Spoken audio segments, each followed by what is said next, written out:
అందరికీ నమస్కారం. క్యాన్సర్‌కు దారితీసే నోటి వ్యాధులు అనే శీర్షికలో ఇక్కడ వ్యాధులకు కొన్నిటిని పేర్కొంటున్నాను. ల్యూకోప్లేకియా అనేటువంటిది ఒకటి. రెండవది ఎరిథ్రోప్లేకియా. ఎరిథ్రో అంటే ఎర్ర రక్త కణాలకు సంబంధించింది. తర్వాత సబ్మ్యూకస్ ఫైబ్రోసిస్.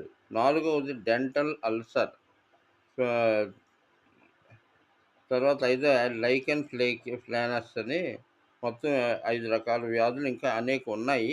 గానీ ఏంటంటే, ఈ అన్ని వ్యాధులు క్యాన్సర్‌కి దారి తీస్తాయంటే అన్నీ దారి తీయాలని లేదు. కానీ చాలా కాలం కొన్ని చిన్న వాటికి అశ్రద్ధ చేసినట్లయితే ఏదో ఒకనాటి క్యాన్సర్ రూపు దాల్చొచ్చు. వీటిని ప్రీ క్యాన్సర్స్ కండిషన్స్ అంటారు.